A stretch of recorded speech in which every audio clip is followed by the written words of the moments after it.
Bom, agora nós vamos nos dedicar um pouco mais às interferências que dizem respeito ao descarte irregular de lixo e à falta de manutenção e limpeza na rede pluvial, assim como a ocupação irregular e a invasão das áreas de proteção permanente. Através dessas imagens, a gente já consegue observar a quantidade de resíduos, né, de lixo que a gente acaba aí jogando nas vias públicas, nas ruas e calçadas, e que vão aí, através das chuvas, serem direcionadas até as instalações de drenagem urbana, tá? Aqui nessas próximas imagens, a gente já vê também muito lixo jogado próximo dos rios e arroios, né? Então também com a chuva ele vai ser arrastado, carregado para dentro do manancial. Isso acontece também porque a gente não vê aqui a mata ciliar presente, né? Então a gente já não tem aí essa vegetação que vai cumprir esse papel de proteção do manancial. E aqui nesse outro lado a gente consegue ver, além da falta de mata ciliar, a gente vê uma ocupação irregular, né, nessa casa aí, muito próxima desse manancial e que com certeza vai sofrer aí os impactos provenientes dos períodos de cheia deste rio. O que se tem que fazer então? Uma dragagem periódica nesses mananciais para remoção de sedimentos, da própria vegetação que pode quebrar com algum vento, né? Areia, terra que possa porventura estar sedimentando e entrando para dentro desse material, então ela acaba se depositando aí no fundo do leito e precisa ser removida de tempos em tempos, e até pelos resíduos, né, que a gente sabe que são lançados aí diretamente no rio ou então são conduzidos aí através do sistema de drenagem urbana para dentro dos mananciais. Não só diretamente nos leitos, como também nessas redes. Então, aqui a gente vê imagens, né, dessa limpeza urbana acontecendo, né, com a retirada desse lixo, desses resíduos aí das bocas de lobo. E até mesmo uma limpeza da via pública, né? No caso de podas, ou até acúmulo natural de areia ao longo aí das ruas, então é necessário também essa limpeza aí para deixar essa sarjeta também em plenas condições de funcionamento para estar direcionando essa água da chuva para os sistemas de boca de lobo. Uma dica bem simples, assim, que poderia estar sendo instalada nas nossas bocas de lobo, são essas gradezinhas, essas caixas de gradezinhas que tem aqui nessa primeira imagem, que ela fica depositada aí dentro da boca de lobo, justamente para estar coletando esse lixo que não deveria estar aí, mas infelizmente acaba ainda ocorrendo, né? Então, facilitando a limpeza dessas bocas de lobo. E de modo contínuo com as ações de educação ambiental para a gente de fato não estar gerando esse tipo de situação, né? Então, ambas as ações sendo implantadas nos municípios. Aqui nas próximas 3 imagens eu compartilho uma ideia bem legal para a gente estar fazendo no entorno da escola, que até faz parte de um projeto que depois vocês podem pesquisar melhor, que é o Mar Começa Aqui, né? Que é um projeto de pintura das bocas de lobo, justamente de modo informativo, educativo, para chamar a atenção dessas instalações que muitas vezes a gente está caminhando e nem percebe que elas estão ali.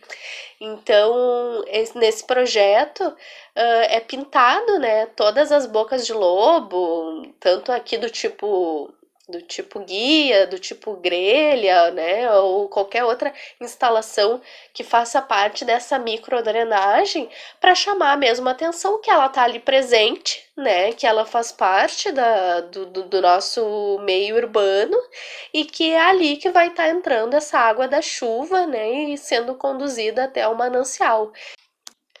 Agora a gente vai falar um pouco mais sobre a ocupação irregular e invasão de áreas de preservação permanente. Então eu já compartilho com vocês aqui algumas imagens, né, que é visível que está acontecendo essa ocupação irregular, né? Não pode, não é permitido a gente ter a instalação, a gente ocupar assim próximo os mananciais, a gente precisa respeitar esse espaço que pertence ao rio, né, essa área de várzea do rio, né, respeitar a mata ciliar. Então aqui nessa imagem da direita a gente já consegue ver, né, um contraponto entre uma região que tem a mata ciliar preservada e a outra que está totalmente urbanizada. Aqui a gente tem o Arroio Sapucaia, não foi preservada aí na origem essa mata ciliar desse lado direito do arroio, tá? Aqui eu compartilho então uma imagem para a gente começar a entender um pouco mais o rio, tá? E olhar um pouco mais para ele. Nessa primeira imagem aqui a gente tem o rio no seu curso natural, tá? No seu curso normal, que tem assim ele contido dentro da sua calha principal, mas a gente sabe que na medida que tem uma forte precipitação, né, uma chuva de grande volume, a área aí do rio ela vai encher, né? Ela vai encher e vai aí ocupar um pouco mais da calha desse rio, né? Que faz parte da própria planície de inundação do rio. Então, como a gente pode ver aqui na terceira imagem, o rio todo trecho, né, do rio, ele tem a sua planície de inundação, que é essa área aí do entorno que ela vai ser preenchida no período de chuvas intensas. Então, isso é uma coisa natural do rio. Todo o corpo d'água ele tem, e a gente precisa preservar isso, porque quando ele tá ali no período normal, ele vai ocupar aquele leito, né? Um leito mais de estiagem. Quando a gente tem um período com chuvas mais prolongadas, né, mais intensas, ele vai extravasar e vai ocupar então a sua planície de inundação. E o que acontece? A gente aí ao longo do tempo acabou ficando muito próximo desse rio, né? Se instalando muito próximo desse rio. E a gente acaba sofrendo, então, as consequências, né, desse extravasamento do rio até as nossas residências, até as nossas instalações urbanas. Nesse próximo slide, eu compartilho com vocês uma imagem para a gente compreender um pouco mais sobre alguns conceitos, né, que tem super a ver aí com a drenagem urbana e que estão bem presentes no nosso dia a dia. Então aqui a gente consegue observar um rio, né, na sua situação normal, tá? E aqui a gente consegue ver já um evento de enchente. Então o que é a enchente? A enchente, ou também conhecida como cheia, é quando acontece uma elevação no nível da água no canal. Acontece aí aumenta o volume de água, né, devido a um excesso de chuva, de precipitação. Então há um aumento no escoamento superficial e na vazão dessa água a montante. Isso é normal, tá? Isso vai acontecer não só na zona baixa, como em qualquer outra zona aí ao longo da bacia hidrográfica. Então, na medida que a gente tem uma chuva forte, o rio vai encher, tá? Vai ter um episódio aí de cheia. O que é o problema?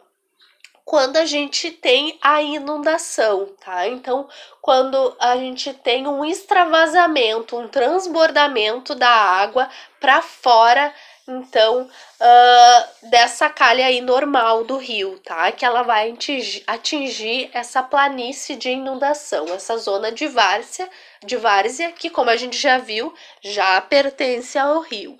Mas por que daí é um problema? Porque nós acabamos ocupando essa região e daí a gente acaba sendo atingido, tá? Mas tudo isso são eventos naturais, né, e que acaba tendo impacto para nós por causa da urbanização e porque a gente está ocupando esses locais de forma irregular. Então, no momento que tem um prolongamento dessas chuvas, né?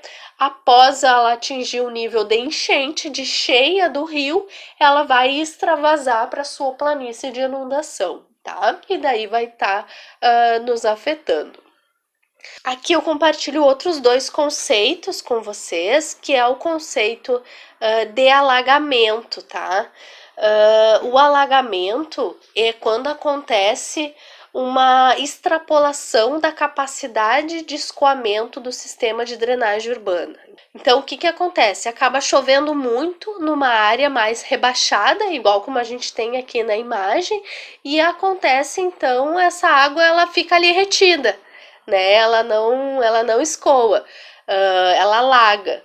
Por que acontece isso? Porque a gente não tem um bom sistema de drenagem urbana naquela localidade, não tem aquelas instalações de micro e macro drenagem de modo suficiente, ou com uma manutenção, ou com uma limpeza adequada para dar conta de absorver toda essa água que está caindo naquela região ali.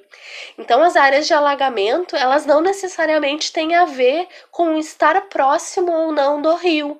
Ela pode acontecer em áreas bem distantes do curso d'água, porque ela tem muito mais a ver com a falha ou a inexistência de um sistema de drenagem urbana que vai ter condições de estar captando essa água que está caindo no pavimento impermeável e tá drenando ela, então, por dentro dos dutos, tá?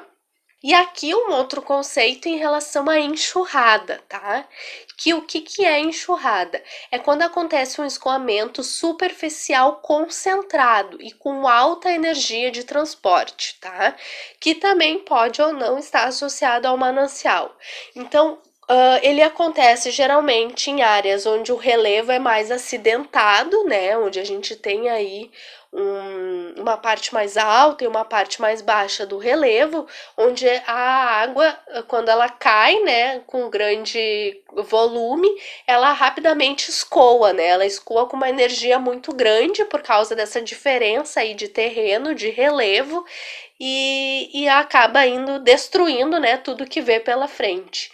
Então, ela é ocasionada por chuvas intensas e concentradas. Um outro conceito que também está muito relacionado com o nosso estudo da drenagem urbana são as áreas de preservação permanente, tá? As chamadas APPs.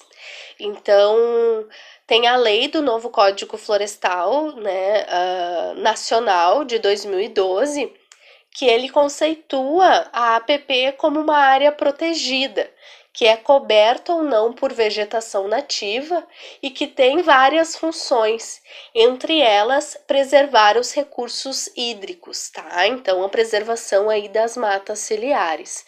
Então, só para título de informação também, tá? Para trazer para vocês.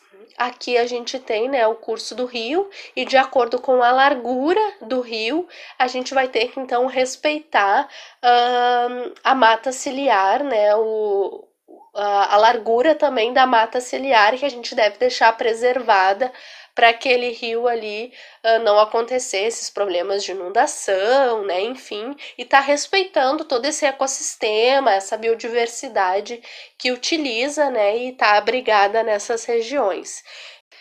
Nos 3 próximos slides, eu vou compartilhar com vocês também algumas imagens que eu retirei de um estudo, né, de um trabalho de pós-graduação de uma aluna da Fevale sobre os banhados e que tem várias imagens bem legais ao longo do Rio dos Sinos, tá? Para a gente também ver de que forma a urbanização e o quanto a gente acaba interferindo, então, nos mananciais. Então, nessa primeira imagem aqui, a gente consegue ver o Rio dos Sinos, né, um trecho dele, e aqui nessa parte em vermelho seria aonde ele era inicialmente, né, ele tinha aquela sinuosidade ali, mas ele acabou sendo modificado. Na própria imagem, a autora descreve que não é possível afirmar, né, que o leito original do Rio dos Sinos tenha sido de fato alterado pela mão do homem, mas o próprio contexto aí da imagem, que é uma região agrícola, né, que notoriamente se tem transformações nesse ambiente, podem ter proporcionado então a atenuação dessa sinuosidade natural, né? Podem ter modificado aí de alguma forma essa sinuosidade aí natural, né? Afastando aí, modificando um pouco o rio para o lado, tá? Então, isso até pode ser um pouco insignificante, né? Mas se a gente vê isso ao longo de várias regiões dentro do município e fora dele, atingindo outros municípios, a gente olhando para esse todo, a gente vê que é uma grande modificação, né? Então a gente toda alteração, por pequena que seja, por menor que seja, a gente vai acabar sim influenciando no rio e como ele se comporta e na vazão dele, né? E o quanto ele vai extravasar ou não e atingir a planície de inundação ao seu entorno. Já nessa segunda imagem, a gente consegue ver que o rio foi aí canalizado, né? O rio é sinuoso, né? Ele precisa ser sinuoso para essa água também ir freando na medida que ela vai descendo, né? Então, no momento que tu canaliza isso para utilizar o solo, tu já comprometeu aí essa região de várzea e ele não vai se comportar da mesma forma quando se tiver uma chuva intensa, né? Então ele vai extravasar muito mais fácil no momento que a gente canalizou ele.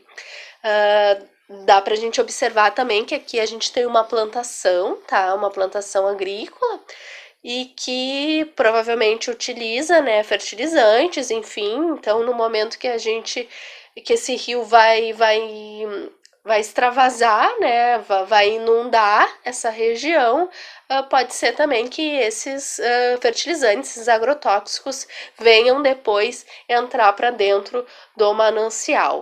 Aqui a gente tem mais duas imagens, né, que mostra também essa área de inundação, essa planície de inundação sendo ocupada aí pela urbanização. E aqui também uma região, um município aí de Taquara, que é uma imagem da várzea do Rio Rolante, tá? Então, que também a gente consegue observar que ela foi inundada aí num período de forte chuva, tá? Essa imagem da esquerda, ela é no município de São Leopoldo. E aqui nessa próxima imagem, também desse mesmo estudo, mostra a foz do rio Paranhana, que é quando ele entra aqui no Rio dos Sinos, no município de Taquara. Então, por que eu trago essa imagem também, tá? Para a gente não esquecer que a gente tem muitas contribuições também de carga de esgoto, né? Que entra aí pela drenagem urbana e vai parar nos mananciais. E que quando a gente não tem essa vegetação preservada, essa área de várzea aí sem ocupação irregular, numa inundação a gente vai ter também essa carga de esgoto atingindo aí as famílias, as residências, tá? Então, a gente pode ter muita contaminação por doenças de veiculação hídrica que a gente já estudou um pouco no módulo anterior. Então, em termos de números, segundo o SNIS, que é o Sistema Nacional de Informações sobre Saneamento, no que diz respeito à drenagem urbana, ele mostra que 54,8% dos municípios eles possuem um sistema exclusivo para drenagem urbana, tá? Que ele não é aí misturado com esgoto sanitário. Mas isso ainda é muito pouco, né? Muito pouco. Então, o que a gente sabe é que grande parte aí dos municípios tem sim contribuições de esgoto na drenagem urbana, né? O que vai afetar diretamente os mananciais e, por consequência, a própria população num evento de inundação. Nessas imagens a seguir, eu mostro aqui alguns eventos de inundações, tá? Então, deixar bem claro que isso daqui não é enchente, são inundações. Aqui já aconteceu a enchente no rio, que é a cheia do rio, mas que ele acabou aí se intensificando, né, e provocando também uma inundação dessa água atingindo aí a área de várzea do rio e, por consequência, essa área urbana, tá? Então, essas imagens aí também no município de Esteio, tá? O que a gente acaba tendo de impactos, né, em relação a esses problemas de inundação nas áreas urbanas? Primeiramente, são as perdas de vidas, né? Muitas pessoas morrem por causa dessas inundações, né? Por afogamentos ou se machucam, enfim, ou até mesmo pelas doenças de veiculação hídrica, né? Podem ser acometidas de uma leptospirose ou alguma outra enfermidade. Também tem os danos materiais, então a perda, né, de eletrodomésticos, enfim, da própria residência, e isso acaba também desvalorizando os imóveis da região. Tem perda de empresas, né? Então, comerciantes, né? Indústrias que porventura também estejam nessa localidade também tem um prejuízo em relação a isso. Bloqueios no trânsito, né? Então a gente não consegue mais trafegar por essas vias. Então, aí são alguns dos problemas que são acometidos aí provenientes da inundação. Bom, então o que a gente tem que fazer, né? Uma coisa que é notória é que é fundamental investir em sistemas de drenagem urbana, tá? Então, esses planos de saneamento, todos esses documentos, o município vai precisar sim tá realizando esses estudos, esses diagnósticos, esses cálculos de dimensionamento para garantir que esse sistema, né, consiga acontecer de forma eficiente e que a gente também consiga respeitar, né, essas áreas aí de proteção permanente para não ter esses eventos aí de inundações e alagamentos, enfim, tudo isso aí que é resultante dessa má gestão da drenagem urbana. Claro que existem algumas medidas de controle, né, que a gente pode estar adotando, e eu vou falar brevemente quais são elas, tá? Primeiro que elas se dividem em estruturais e não estruturais.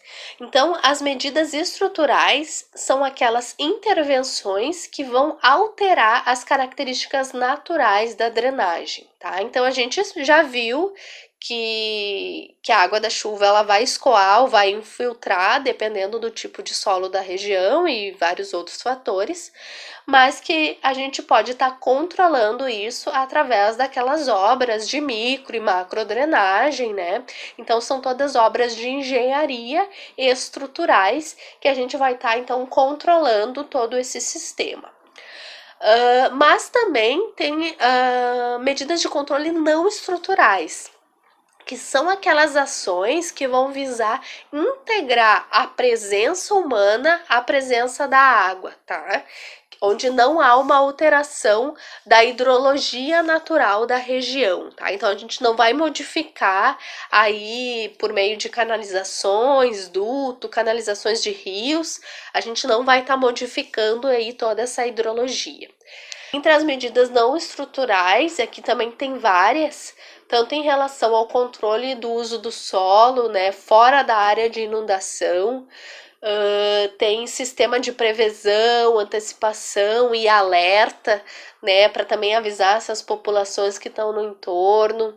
Tanto um programa aí de manutenção e inspeção desses sistemas de drenagem urbana, que a gente viu também, programas de ações emergenciais nos municípios para saber o que fazer quando você tem um episódio aí de cheia e inundação de um rio.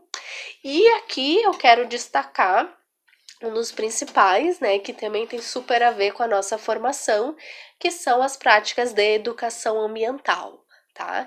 Que vão envolver aí tanto a informação da gente conhecer o que envolve o sistema de drenagem urbana, né? Conhecer todas essas instalações, conhecer que não tem a ver só com impermeabilização do solo, ele tem a ver com vários fatores, né? Tudo que a gente viu aí ao longo da apresentação.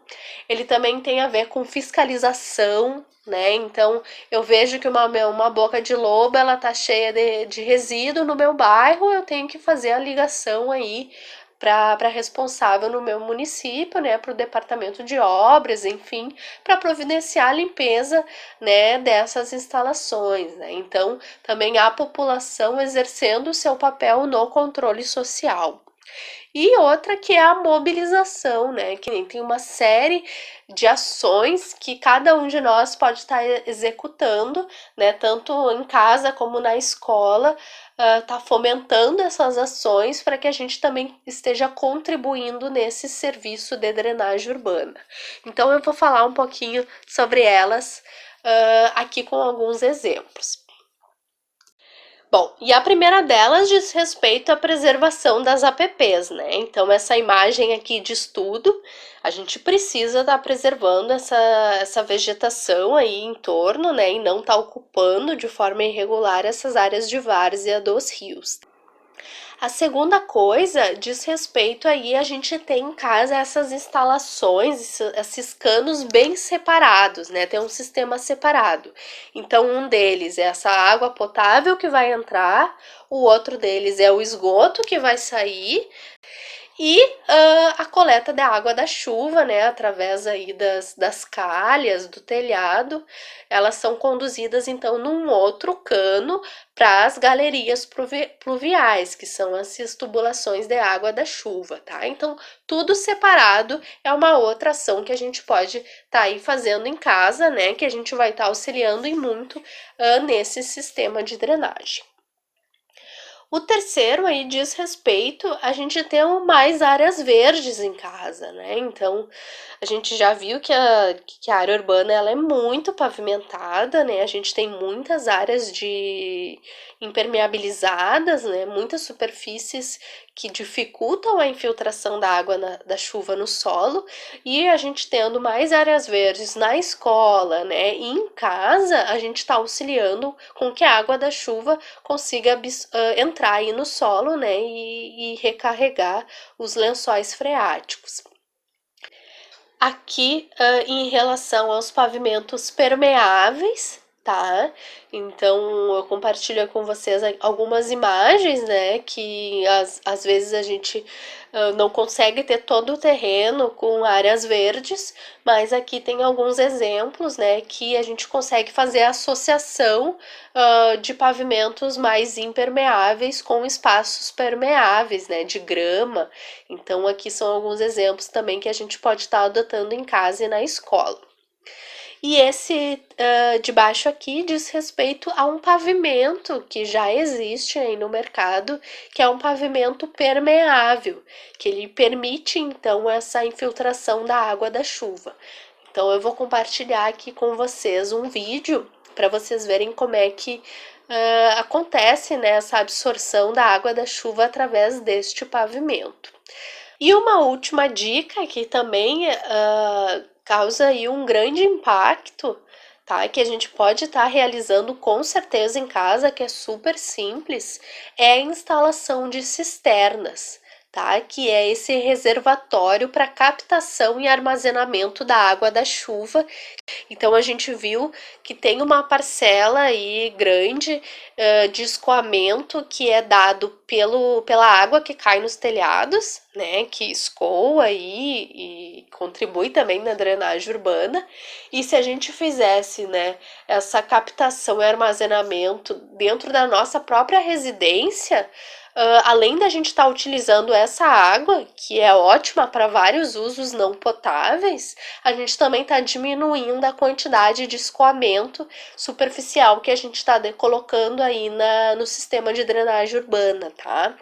Então, aqui eu compartilho com vocês um esquema, né, do funcionamento de uma mini cisterna, que ele inicia aqui pela calha, né? Então o telhado tem uma calha onde essa água da chuva vai cair e vai passar aí por uma tubulação e vai ser direcionada então para um reservatório de água, que pode ser uma bombona, né, ou uma caixa d'água, enfim, algum material para acondicionar essa água. Lembrando que esse reservatório ele precisa ser fechado, tá? Ele é totalmente tampado e todas as entradas dele precisam ter telinhas, tá? Precisam ser bem vedadas aí para que a gente não tenha também um foco de contaminação pelo mosquito transmissor da dengue, né? Então que ele não possa entrar e tá depositando aí seus ovos nesse espaço aí também, tá? Aqui, primeiro, então, a gente teria a colocação de um filtro que vai simplesmente fazer essa retirada das folhas e de toda essa sujeira, dessa areinha que naturalmente se deposita na calha, tá? Então, para a gente fazer essa filtragem, essa separação desse material. Aqui a gente tem então a água sendo conduzida aqui por um coletor de primeira água, tá? Então essa água ela vem um pouco mais suja, né? Justamente porque a calha fica suja. Então, para essa sujeira toda não entrar, a gente num primeiro momento descartaria aí um pouco essa primeira água que cai e no momento então que ela vai enchendo esse tubo aqui, essa água vai ser conduzida para dentro do reservatório. Aqui dentro a gente tem um sistema de joelho, tá? Justamente para frear a entrada dessa água. Então é para não causar muita turbulência dentro desse reservatório. A gente pode colocar aqui esse sistema de joelho para essa água entrar de uma forma mais tranquila. Tá? Dessa água vai entrando, né, de baixo para cima, e no momento que ela chegar aqui, ela vai então ser conduzida aqui e conectada a um sistema de ladrão, tá? Que é para caso encha demais, né, não atinja a capacidade total desse reservatório, tem aí um sistema de ladrão, né, para essa água ir embora. Aqui eu tenho uma torneira, né, que eu posso utilizar para estar aproveitando então essa água. Esse passo a passo para a confecção da cisterna, eu vou compartilhar com vocês no material complementar um videozinho da Comusa, que é a companhia que presta o serviço de abastecimento de água no município de Novo Hamburgo, né? Então eles têm um projeto bem legal, Guarde a Chuva, que diz respeito à instalação, né, e uso dessa água da chuva através de cisternas. Então, através desse videozinho com o passo a passo, vocês vão conseguir aí confeccionando a cisterna de vocês em casa e utilizando aí para vários usos. Em relação aos usos, eu compartilho aqui os próximos dois últimos slides, é referente ao uso da água da chuva, tá? Que é do material da própria Comusa, que eles nos apresentaram num seminário. Então, aqui temos algumas imagens, tá? Para a gente conseguir compreender para que de fato a gente pode utilizar a água da chuva, tá? Lembrando que ela é uma água não potável, né?